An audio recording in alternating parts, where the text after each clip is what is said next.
Bonsoir et bienvenue à tous dans les dossiers de la mémoire. Nous allons revenir ce soir sur la découverte archéologique qui atteste que l'Algérie est un nouveau berceau de l'humanité. L'Algérie occupe dans le panorama de la préhistoire mondiale une place de premier plan. Le nombre, la qualité de ces gisements du plus ancien paléolithique jusqu'à la proto-histoire lui confère une position d'exception. Par la diversité de son espace géographique, elle est impliquée dans la plupart des grands problèmes qui concernent l'humanité ancienne. Pour évoquer cette histoire plusieurs fois millénaire qui a façonné à travers les siècles l'Algérie, nous allons tenter ce soir de brosser une fresque près de 2 millions d'années et qui concerne un pays étalé des rivages méditerranéens jusqu'au Sahara. J'ai le plaisir de recevoir ce soir M. Farid Kharbouch, directeur du Centre national de recherche préhistorique, anthropologique et historique. Monsieur Farid Kharbouch, bonsoir. Bonsoir. J'ai le plaisir également de recevoir par Skype, à partir des États-Unis, Monsieur Mohamed Sahnouni, anthropologue et préhistorien. Monsieur Mohamed Sahnouni, bonsoir. Bonsoir, merci pour l'invitation. C'est moi qui vous remercie. Monsieur Farid Kharbouch, est-ce qu'on peut dire aujourd'hui, à la lumière des dernières découvertes, notamment celle de Aïn Bouchrit à Sétif, que l'Algérie est un nouveau berceau de l'humanité? Je crois qu'on peut le dire effectivement. À l'issue de la publication qui a été faite en novembre 2018 dans la prestigieuse revue Science, donc par les travaux du professeur Sahnouni et son équipe, cette date de 2,4 millions d'années place l'Algérie parmi les pays les plus anciens en termes de peuplement humain, juste après ceux de l'Éthiopie, Ghana, qui est de 2,6 millions d'années. Donc là, il y a une rupture vis-à-vis des théories qui étaient véhiculées jusqu'à maintenant, que l'humanité est issue d'un seul foyer, d'un seul berceau, mais finalement de plusieurs berceaux. Et l'Algérie compte parmi ces berceaux-là, quasiment contemporain de ceux de l'Afrique de l'Est. Le Centre de recherche national préhistorique, anthropologique et historique a réalisé justement un document concernant cette découverte. Je vous propose de le suivre et revenir tout à l'heure pour discuter de cette découverte.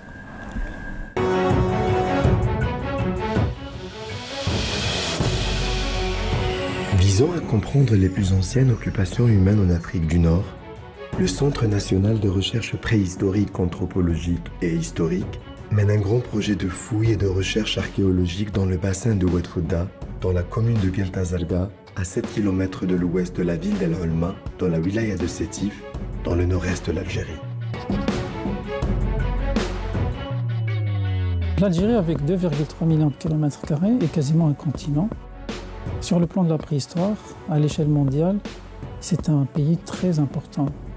Pourquoi? Parce que nous avons une très grande diversité de sites préhistoriques et un très très grand nombre de sites préhistoriques. Et ce qui est encore plus exceptionnel, c'est que tous ces sites représentent différentes périodes de l'évolution humaine, depuis le début de l'humanité jusqu'à la fin, c'est-à-dire depuis que l'homme était chasseur-cueilleur, donc sa subsistance dépendait directement des ressources naturelles, jusqu'à ce que l'homme accède à la production de sa subsistance par l'élevage, par la pratique de l'agriculture. Les fouilles ont actuellement lieu sur les sites préhistoriques de Aïn Bouchrit, Aïn Lahnesh et El Gharba, tous trois situés dans le bassin de Oued Fouda à Guelta-Zarqa. Sous la direction du professeur Mohamed Sahnouni, quaternariste et préhistorien, les fouilles sont réalisées l'été, dans des conditions caniculaires, où une quarantaine de chercheurs et d'étudiants sont mobilisés.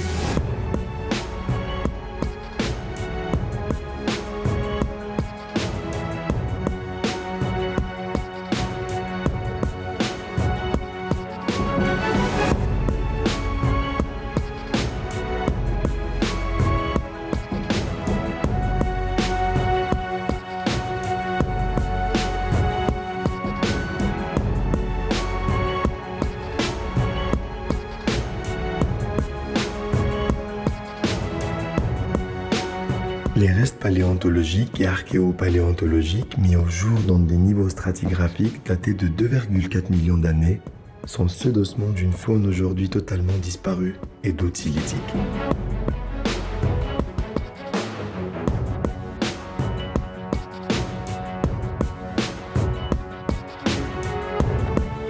Ces outils ont été utilisés par des hominidés pour dépecer des carcasses d'animaux qui vivaient sur les berges d'un lac d'un paysage de savane.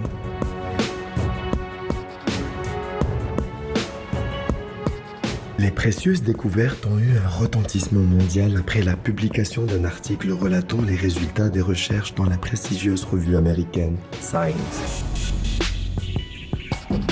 Pour la première fois, on découvre en dehors d'Afrique de l'Est des outils, une industrie lithique associée à une faune qui porte aussi des traces de découpe, ce qu'on appelle en anglais des cut marks, et qui sont datés de près de 2,5 millions d'années et qui confirment de façon tangible que tout le continent africain était un centre d'émergence de culture humaine et l'Afrique du Nord, et en l'occurrence l'Algérie, a joué un rôle dans les débuts de la culture humaine. Les archéologues détiennent des preuves tangibles que les premiers humains ont vécu à cet endroit. Et cela fait du complexe de fouilles de Ain Lahnaj, Ain Bouchrit et El Kharba un site d'importance mondiale que beaucoup de chercheurs du monde entier veulent visiter.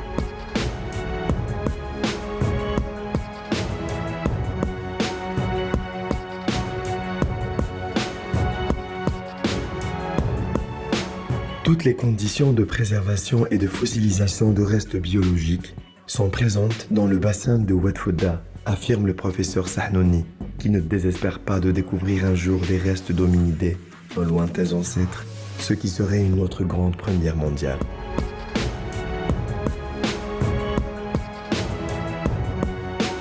Pourquoi le CNRPH donc, engage des recherches dans ce domaine de la préhistoire, de l'archéologie, de l'anthropologie, de l'histoire? C'est parce que d'une part, c'est un centre de recherche qui contribue à produire la connaissance au niveau universel, mondial, et qui est reconnu, publié, mais aussi c'est pour faire connaître aux Algériens leur patrimoine ancien, archéologique, matériel, immatériel, qui est une source de fierté, parce que l'Algérie, comme je l'avais dit tout à fait au début, c'est quasiment un musée à ciel ouvert. Donc on a une très très grande diversité de sites, préhistoriques, même historiques, hein, parce qu'il y a une partie aussi de l'histoire de l'Algérie dont nous avons des vestiges très importants. Tous ceux que vous connaissez aujourd'hui, les sites de Timga, de Djmila, les mausolées de l'époque numide, donc ce sont des vestiges d'une période historique très très importante aussi, qui méritent d'être étudiés avec le plus grand soin possible.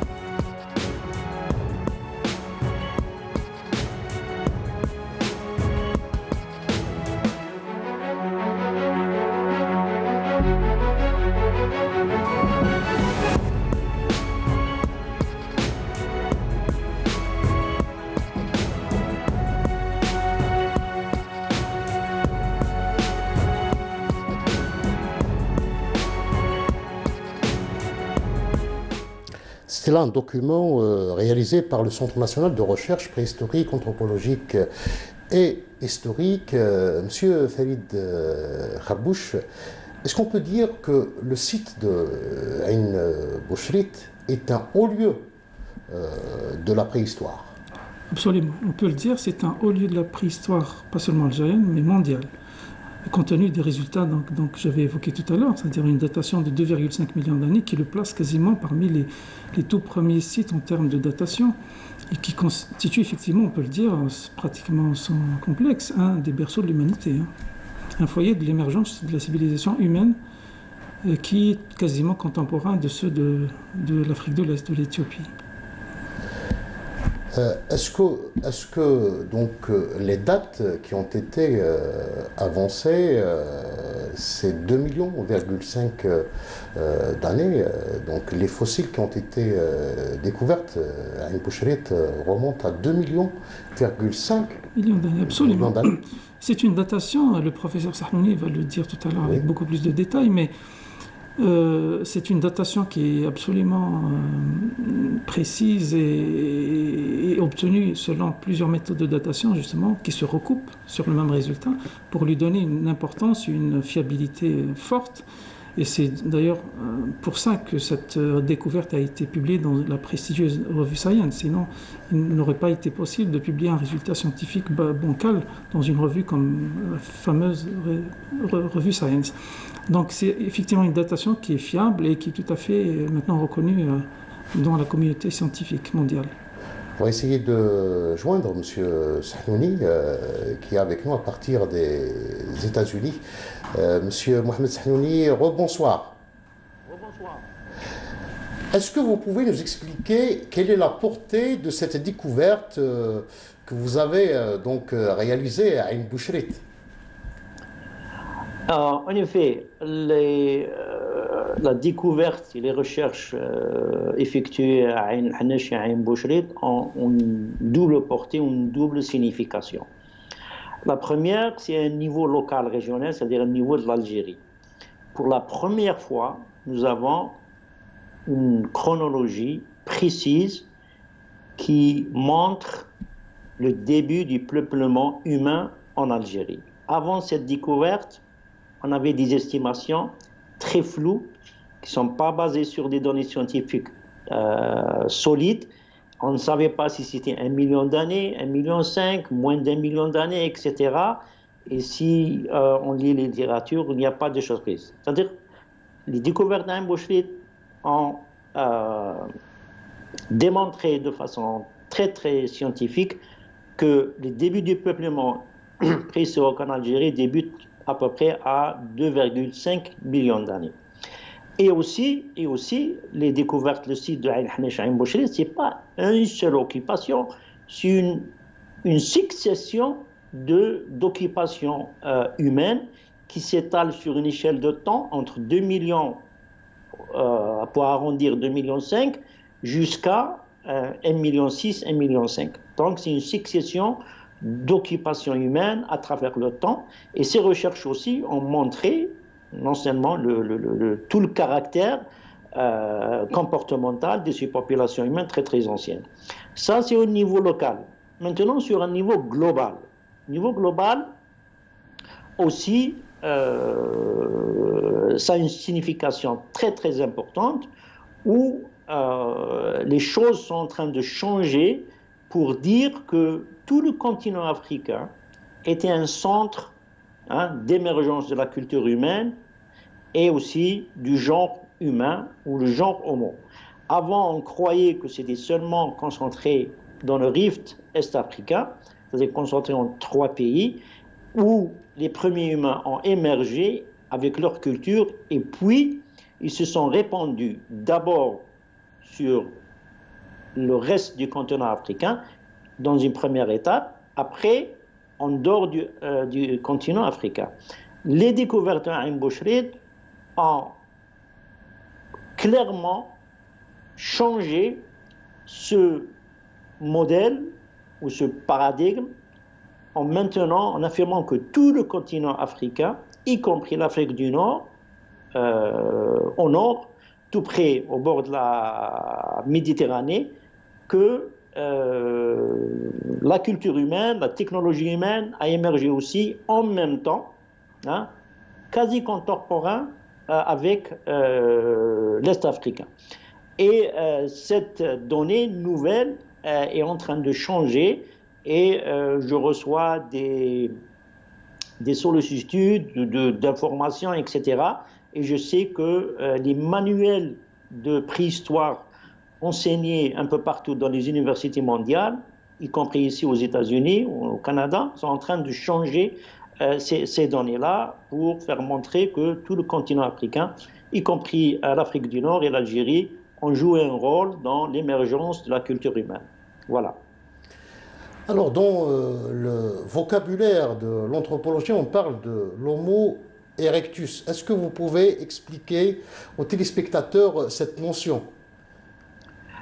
Bon, l'Homo erectus, c'est une espèce humaine qui a émergé aux environs, pour les données actuelles, 1 million 700, 1 million 7, 1 million 700 000, et qui est apparue en Afrique, et elle s'est répandue sur le continent africain, et après en dehors du continent africain.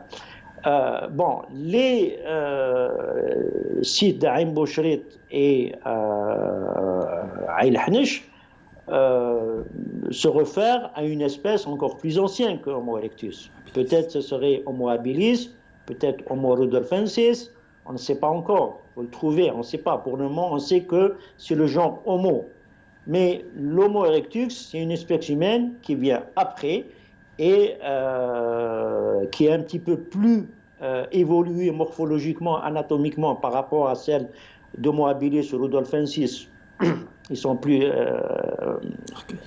évolués, que ce soit au niveau biologique, anatomique, mais aussi sur le niveau comportemental, parce que l'Homo erectus, il a inventé une technologie un peu plus avancée, sophistiquée par rapport à la technologie oldoïenne qui a été inventée par ces premiers humains, que ce soit Homo habilis, Rudolfensis ou Ergaster, voilà.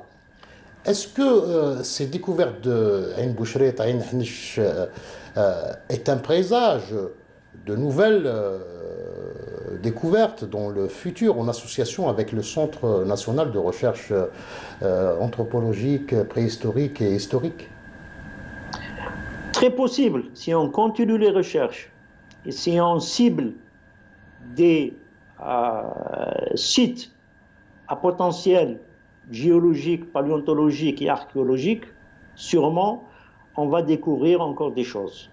Les sites d'Aïn Bouchrit, Aïn Hanish ne sont pas une exception, ne sont pas, comme je l'ai dit au début, au niveau d'Aïn Bouchrit, il y a une succession d'occupations humaines. Pas une seule, on a au moins 6 ou 7 occupations oldoïennes qui s'étalent entre 2,5 millions et 1 million sites à Aïn Hanish, Aïn Bouchrit. Et à mon avis, il y a encore un grand potentiel pour découvrir non seulement des sites similaires à Aïn Bouchrit et Aïn Hanish, mais aussi peut-être encore plus vieux. Même au niveau d'Aïn Bouchrit, on a encore des dépôts qui vont jusqu'à, pour le moment, plus de 3 millions d'années, 4 millions d'années, où on a découvert des fossiles d'éléphantités, de grandes tortues géantes, etc.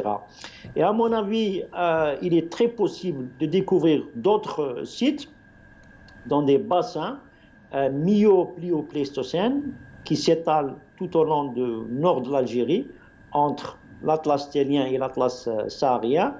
Et ces bassins, ils se sont formés par le fait, en conséquence de la tectonique, et depuis il y a 15 millions d'années, c'est-à-dire au Miocène moyen, et ils se sont remplis de sédiments et aussi de restes fossiles et de restes culturels tout au long du temps. Et il est très possible, si on continue les recherches dans ces bassins sédimentaires, on va découvrir des choses encore plus fabuleuses. Il reste aussi la potentialité potentiel de trouver des choses au Sahara. Le Sahara pose encore des problèmes de préservation de sédiments parce que les conditions de sédimentation ne sont pas aussi, disons, parfaites comme au nord, mais il est tout à fait possible de trouver, de localiser des poches sédimentaires où ont été préservés des restes importantes, potentiellement importantes au Sahara.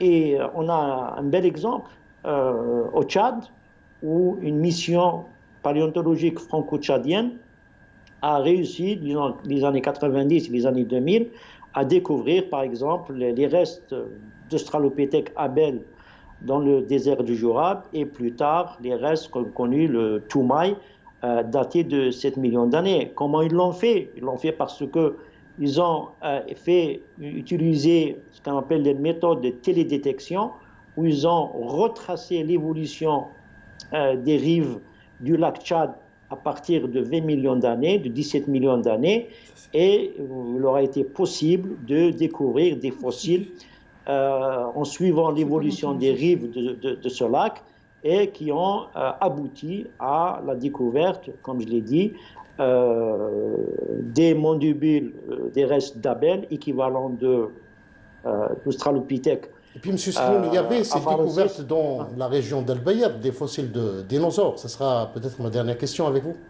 Oui, les dinosaures, oui, bien sûr, il y a un potentiel. L'Algérie, c'est un musée à ciel ouvert. Il y a toutes les périodes géologiques, elles sont présentes. Bayad, c'est bien, Brézina, Bayad sont très connus pour les dinosaures, mais les dinosaures, on est c'est plus ancien de 70 millions d'années. Les derniers dinosaures ont vécu jusqu'à 70 millions d'années, avant entre 100 millions et 130 millions d'années. Mais bien sûr, il y en a on a tout. Mais moi, je me réfère beaucoup plus aux périodes un peu plus récentes que le dinosaure, c'est-à-dire les périodes géologiques, disons, en relation avec l'émergence des premiers humains ou le peuplement préhistorique humain en Algérie. Voilà, je vous remercie d'avoir accepté de répondre à nos questions à partir des États-Unis. Merci, M. Mohamed Sahnouni. Merci de l'invitation. Allez, au revoir. Au revoir. Monsieur Farid Kharbouch, on vient d'écouter Mohamed Sahnouni qui a évoqué la portée et l'importance de cette découverte de Ain Hnesh, Ain Bouchrit à Sétif, avec la contribution évidemment du centre de recherche préhistorique, anthropologique et historique. Est-ce que le centre est aujourd'hui dans cette perspective de poursuivre ses recherches? Le centre mène des recherches donc, au niveau du territoire national depuis plusieurs années, et notamment donc, le site de Ain Bouchrit Ain Hnesh. Nous avons une campagne de fouilles annuelle, généralement qui se situe en été. C'est à cette période-là qu'on peut réunir un maximum d'étudiants, etc., qui ont... donc les recherches, elles se poursuivent. Malheureusement, avec le Covid maintenant, oui. Tout quasiment s'est arrêté. Donc on ne peut pas réunir beaucoup de personnes en même temps, dans un même endroit. Mais en attendant, il y a une interruption au niveau des recherches sur le terrain, mais il y a des recherches qui se poursuivent au niveau du laboratoire, au niveau des analyses. Et c'est l'occasion aussi des datations, des analyses du matériel archéologique qui est déterré. Hein. Alors, quantitativement, ce qui a été découvert, est-ce que vous pouvez nous donner un aperçu à peu près de ce qui a été découvert récemment, donc Ain Bouchrit? Alors, Ain Bouchrit, c'est comme l'a précisé tout à l'heure le professeur Sahnouni, c'est un site où on n'a pas encore découvert les restes humains, mais on a découvert les outils fabriqués par les hommes, on a découvert aussi des ossements d'animaux consommés par les hommes, et on a la preuve que ces restes de faune, d'animaux qui ont vécu à cette période-là, il y a 2,5 millions d'années, ont été chassés, enfin consommés par les hommes, parce qu'on a des traces de découpe qui sont restées sur les ossements. Donc c'est ça qui prouve que l'homme est passé par là, il a consommé, il a accumulé toute cette faune, donc toute cette viande qu'il a consommée, il a laissé sur place avec ces outils qu'il a fabriqués. Et ces outils, on les découvre par centaines. Donc c'est des outils caractéristiques de la culture oldoïenne. Donc ce sont des outils assez rudimentaires en termes de la préhistoire. C'est des galets aménagés, des éclats, etc., faits sur des matières locales. Oui. C'est les bifaces, par exemple, également? Non, les bifaces, justement, c'est un outil très élaboré qui va apparaître beaucoup plus tard. Plus tard, oui. Ailleurs, on trouvera notamment... même à Ain Hnesh, il y a certains niveaux de acheuléens, mais le site le plus représentatif de cette culture acheulienne, c'est le site de Ternifine, on pourra en parler tout à l'heure, oui. Où il y a des découvertes très très importantes pour l'histoire de l'Algérie. Justement, sans plus tarder, j'aimerais bien revenir sur également cette découverte de Ternif dans la wilaya de Mascara. Et je pense que c'est la première découverte qui remonte à 1954. C'est ça. Le site, en fait, il est connu depuis l'époque coloniale. Il était à l'époque connu pour un site essentiellement paléontologique. Et même, on a découvert justement sur ce site de Ternifine des restes humains. Donc des mandibules d'Homo erectus, et qui sont en train d'être datés maintenant avec les nouvelles méthodes de datation, pas loin d'1 million d'années. Donc c'est ce qui fait de ce site, cet homme, le plus vieil Algérien connu. Hein. Donc notre ancêtre algérien, on peut le dire aujourd'hui, il a plus d'1 million d'années. Ceux qui ont été découverts à Ain Bouchrit, donc des hommes qui ont vécu à Ain Bouchrit, donc on ne les a pas découverts physiquement, on a découvert leurs traces, c'est-à-dire leurs outils, les restes de la faune qu'ils ont consommés. Mais à Ternif, à Maaskar, on a découvert ces individus eux-mêmes, donc leurs mandibule, qui sont effectivement les plus anciennes en Afrique du Nord maintenant. Alors, ce site de Ain Bouchrit était également riche en matière d'outils qui ont été révélés par les chercheurs à l'époque. Très très riche, effectivement. Donc il y a des centaines d'outils lithiques, comme je l'avais dit tout à l'heure, qui sont conservés dans les laboratoires du CNRPH et qui sont en train d'être étudiés par des étudiants pour en faire des thèses. Donc c'est des outils caractéristiques de cette culture dite oldoïenne, hein, donc très caractéristiques, comparables à ceux qu'on connaît en Éthiopie, par exemple, à Gona, en Afrique de l'Est. Alors tout à l'heure, dans le documentaire que vous avez, que le centre a réalisé, on a dit que l'Algérie est un musée à ciel ouvert. Nous avons essayé de repérer un certain nombre de sites, c'est-à-dire les historiens ont compté, etc. On a énuméré une cinquantaine de sites archéologiques. Est-ce qu'il y a qu'une cinquantaine en Algérie, à vrai dire? Combien de sites? Alors, en Algérie, il n'y a pas une cinquantaine, il y a des milliers de sites. Peut-être 50 000, peut-être même plus. Et ils représentent différentes périodes. Donc des sites préhistoriques seulement. Nous, dans le cadre d'un projet qui a été initié par le ministère de la Culture, donc l'élaboration de la carte archéologique nationale, nous avons recensé rien que pour la période préhistorique 5000 sites. Donc ces 5000 sites, ils sont déjà qui sont répartis pratiquement sur tout le territoire national. Répartis sur tout le territoire national, du nord jusqu'au sud. Aucune région n'est effectivement laissée sans occupation préhistorique. Et ces sites-là, ils représentent donc une occupation humaine depuis le début de l'humanité, parce que le début de l'humanité, pour l'instant, et on le sait, a commencé en Afrique, donc 2,5 millions d'années jusqu'à la fin de la préhistoire, donc elle correspond à la période qu'on appelle le néolithique, où l'homme commence à produire sa subsistance par l'élevage, par l'agriculture. Pour toutes ces périodes, depuis, c'est-à-dire le paléolithique dit ancien, jusqu'au néolithique, nous avons des milliers de sites et nous avons des civilisations préhistoriques très, très importantes pour toutes les périodes. Et ce qui est intéressant aussi, c'est que toutes ces civilisations présentent une certaine continuité. Il n'y avait pas eu d'interruption en termes de peuplement ou d'occupation de ce territoire qui est l'Algérie. Donc une occupation dense, c'est-à-dire un nombre de sites très important, continue. Donc tous les jalons de l'évolution humaine sont représentés en Algérie avec force. Et ça, c'est exceptionnel, hein, parce que c'est très rare d'avoir un pays où nous avons une telle densité de sites, une telle, je dirais, plage chronologique, quasiment du début jusqu'à l'actuel.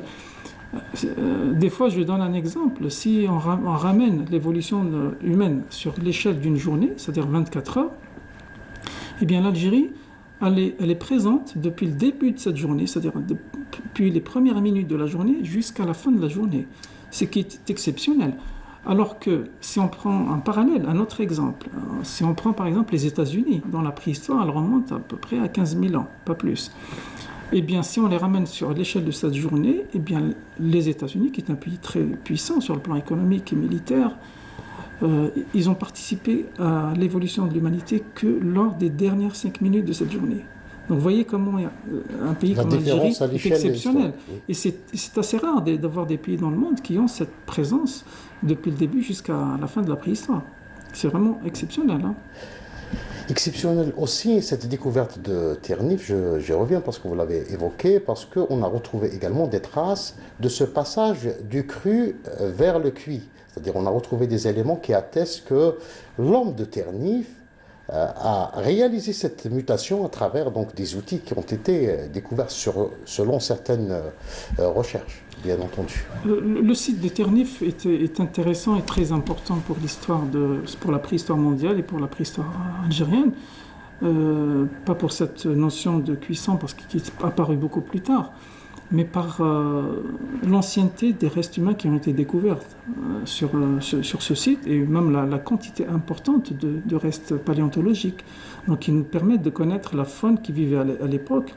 Et les prochaines datations qui vont être publiées, j'espère, cette année, vont nous réserver des surprises en termes d'ancienneté de ce site. Donc, comme je l'avais dit tout à l'heure, plus d'1 million d'années, j'espère.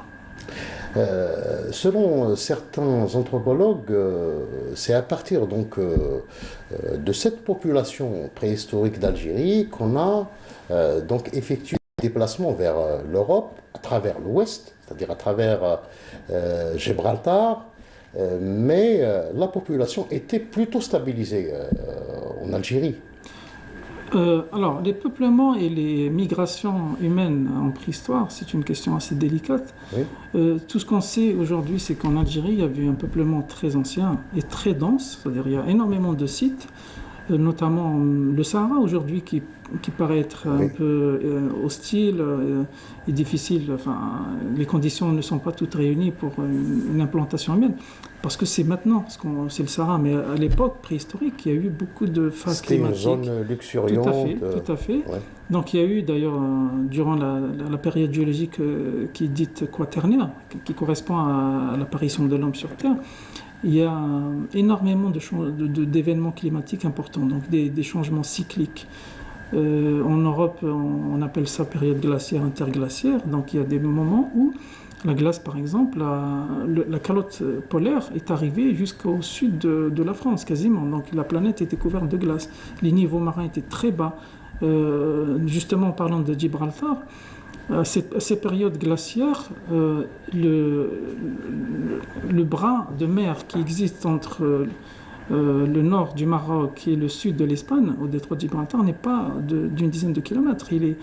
On a un archipel, plusieurs îles d'ailleurs, qui sont sous l'eau maintenant, qui permettent quasiment de traverser le détroit avec des petites embarcations, voire même à la nage, parce que la distance entre les îles est de 2 à 3 kilomètres, donc elle est très faible. C'est à travers ça, certainement, que l'homme avait pu accéder à traverser pour arriver en Espagne, où il y a eu en tout cas même la faune. Donc c'est un des couloirs que la faune avait entrepris pour partir du sud vers le nord, ou inversement, du nord vers le sud, parce qu'il y a des espèces aussi du nord qu'on retrouve en Algérie. Le peuplement de la planète, enfin de l'Europe, donc pouvait se faire par deux voies. Une à l'est, donc à travers le delta du Nil, donc l'Égypte, ou à travers le détroit de Gibraltar. Donc cette deuxième voie est de plus en plus maintenant mise en avant, parce que sur le plan de la préhistoire, on trouve énormément de ressemblances en termes culturels entre le sud de l'Espagne et l'Afrique du Nord. Même dans la fabrication de certains outils, il y a certains outils de la préhistoire, du paléolithique inférieur, qu'on appelle les hachereaux, on les trouve essentiellement en Algérie et au sud de l'Espagne. Donc c'est assez étonnant, parce qu'ils ne pouvaient pas, s'ils étaient partis de l'Est ou du Nord, on les trouverait partout en Europe. Et pourquoi juste au sud de l'Espagne? Et ainsi de suite, il y a énormément de similitudes, même dans des périodes un peu plus récentes de la préhistoire. Alors, vous avez évoqué le Sahara, connu par les découvertes, les gravures rupestres, mais aussi les écritures. Le Téfinard également, qui a été découvert dans la région de l'Arga. Le Sahara est aujourd'hui un des sites les plus fabuleux en termes de peinture, de représentation pariétale, d'art rupestre, de gravure, de peinture. On a un site d'ailleurs qui est classé au patrimoine mondial, le site du Tassili, où il y a des milliers de peintures. Certaines malheureusement sont moins bien préservées que d'autres à cause des parfois pour des raisons naturelles, donc des dégradations naturelles, et parfois anthropiques, c'est-à-dire humaines malheureusement. Il y a évidemment des inscriptions qui portent des caractères du Tifinagh, et ces inscriptions on les trouve même au nord de l'Algérie, pas seulement dans le sud. Elles sont peintes parfois dans certains abris ou même gravées. On les trouve même à des périodes historiques, c'est-à-dire après la préhistoire, sur des stèles dites libyques qu'on trouve un peu partout au nord de l'Algérie. Et je voudrais évoquer un site important aussi pour la préhistoire, qui est un peu la transition entre la période historique et préhistorique. Comme je l'avais évoqué tout à l'heure, donc il y a une période qui s'appelle le néolithique. C'est une période qui n'est pas très ancienne par rapport à ce qu'on a évoqué, les 2,5 millions d'années. Le néolithique en Algérie, il a commencé à l'Holocène, géologiquement parlant, donc il y a à peu près un peu moins de 10 000 ans. Et il y a des sites très importants en Algérie qui représentent cette période-là, des sites dans le sud, comme le site de Tinana-Katen, très très riche, et le site aussi de Gueldaman, c'est une grotte préhistorique où j'ai moi-même dirigé les fouilles depuis 2010.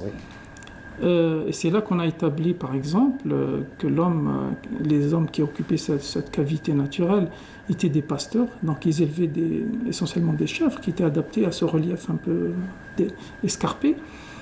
Et on l'a identifié grâce aux restes paléontologiques, aux restes de faune que nous avons découverts dans ce site.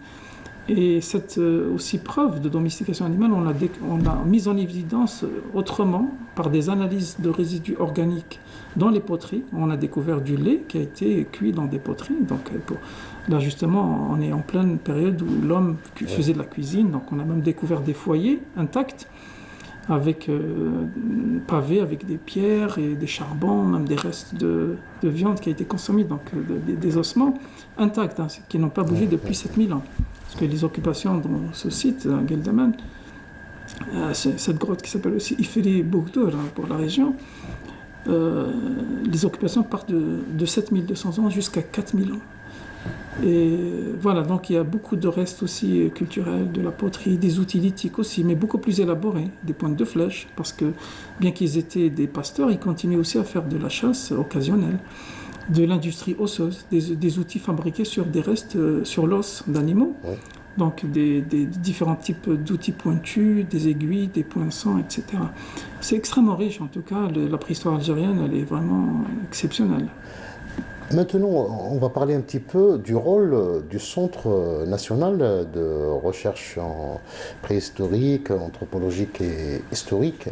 Est-ce qu'il a une stratégie de préserver, mais aussi de mettre en valeur tous ces sites? Alors, le centre de recherche, comme son nom l'indique, est un centre qui est dédié à la recherche scientifique. C'est l'étape juste après les explorations, les recherches sur le terrain, c'est-à-dire après les fouilles archéologiques, tout le matériel qui est collecté sur ces sites, il parvient au centre. Avant qu'il arrive, bien évidemment, il est déjà numéroté, il est saisi dans les bases de données, c'est-à-dire chaque outil, chaque objet archéologique est identifié. Une fois qu'il arrive au centre, nous avons des laboratoires, plusieurs laboratoires. Un laboratoire qui est dédié à tout ce qui est outils lithiques, tous les outils qui proviennent des sites vont dans ce laboratoire. Nous avons aussi un laboratoire de paléontologie qui concerne tous les restes de faune, un laboratoire d'anthropologie pour tout ce qui concerne les restes humains, et d'autres laboratoires que nous sommes en train de monter, notamment un laboratoire de sédimentologie pour faire des analyses sédimentologiques et géologiques.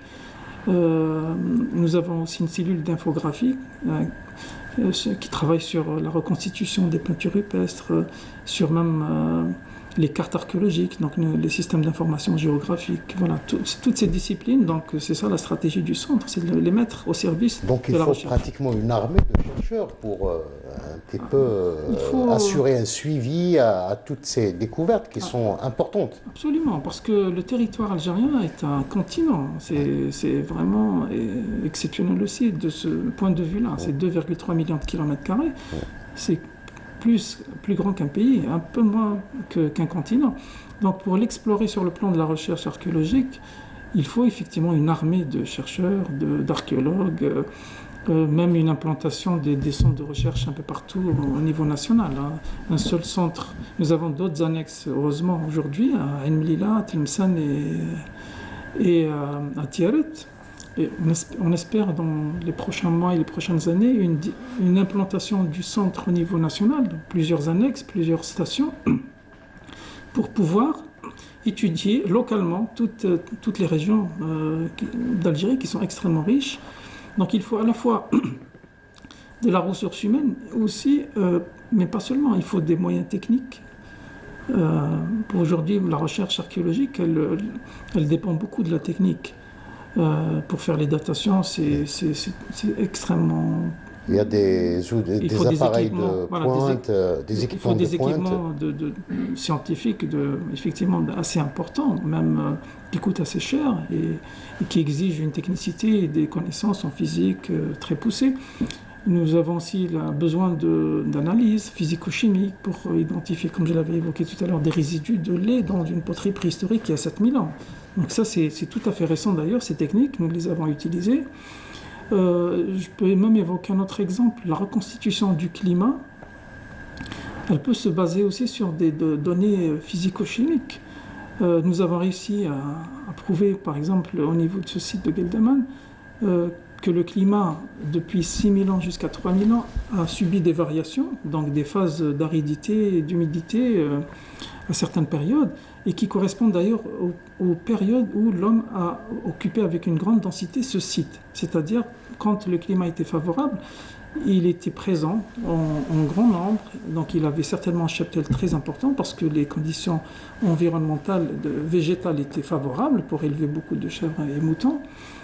Et on a par exemple découvert qu'il y a 4200 ans une crise d'aridité aiguë, qui est connue d'ailleurs dans le monde entier. Et c'est cette crise d'aridité qui est bien enregistrée au niveau de ce site.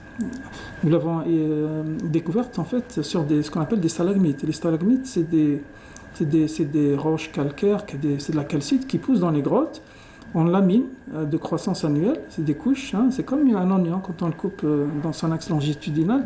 Et chaque couche de calcite, en fait, elle enregistre, elle conserve les paramètres climatiques de la période de sa formation. C'est comme ça qu'on a pu reconstituer le climat dans cette grotte. C'est comme ça qu'on a su qu'il y a 4200 ans, il y a eu une crise d'aridité aiguë et qui correspond à l'abandon de la grotte par ses occupants préhistoriques. Voilà un peu... Donc j'aimerais vous poser une question, l'avant-dernière question, par rapport à l'accueil de la découverte de Ain Bouchret il y a 2 années. C'est-à-dire le monde de la recherche sur le plan international n'a pas vraiment applaudi, n'a pas réagi vite à cette découverte. Pourquoi ? Alors, on ne peut pas dire que c'est le monde entier qui n'a pas plu, pas du tout. Certaines parties du monde sont les indiquées du doigt. Et ça, c'est pour des raisons, on va dire, de rivalité scientifique, etc. Que je pense que ce n'est pas le moment de rentrer dans ça. Et c'est minoritaire, c'est pas tout le monde, c'est vraiment quelques individus des équipes de recherche en fait rivales de celles du professeur Zahnouni qui ont un petit peu voulu ternir un peu cette découverte, alors que c'est une découverte tellement importante et tellement établie qu'il est même impossible à cacher ou bien. Donc pour moi c'est un événement qui n'est pas mondial du tout, au contraire c'est juste une petite manœuvre médiatique qui a vite échoué parce que les grands scientifiques ont tout de suite applaudi cette découverte et ont affirmé avec beaucoup de force que c'est effectivement une découverte majeure et qui place l'Algérie parmi les pays en fait, qui ont un peuplement très très ancien. On termine avec une question concernant la fameuse revue du Centre national de recherche anthropologique préhistorique et historique, CNRPH, l'IBICA. Vous avez décidé, pris l'initiative de la relancer. Une revue qui a marqué les années 70, tous les chercheurs en anthropologie en Algérie, qui ne s'est pas un jour qui est inspiré de cette revue dans le cadre de ses recherches. Absolument. Donc ça, c'est une fierté pour nous, pour le centre, le CNRPH, de ressortir cette revue, de l'éditer, de l'imprimer, parce qu'elle est en train d'être imprimée maintenant, à l'instant même par l'ENAG, l'entreprise nationale du livre. Elle s'est interrompue depuis 1998. Donc, le dernier numéro remonte à cette année-là. Il porte le numéro 35. Et en 2020, nous avons sorti le numéro 36, qui est un numéro assez copieux, volumineux, qui compte 480 pages. Et c'est une revue très importante parce qu'elle avait un grand prestige à l'époque. Elle a commencé à paraître dans les années 50. Le premier numéro remonte à 1953 et quasiment sans interruption, chaque année elle sortait.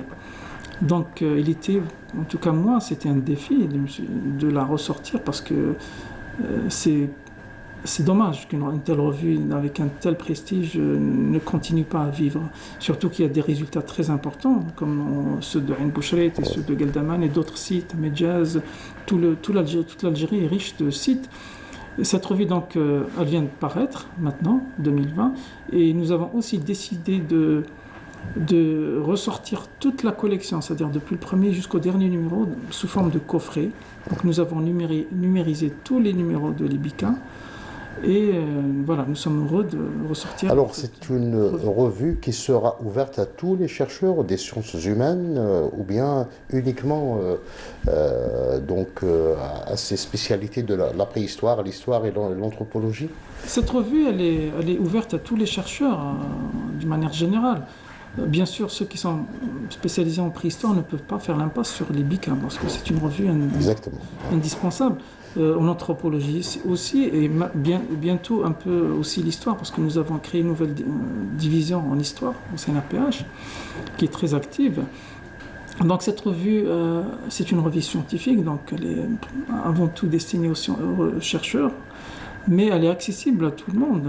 On peut lire les articles de Libica, si on s'intéresse à la préhistoire, à l'archéologie, très facilement. C'est très abordable.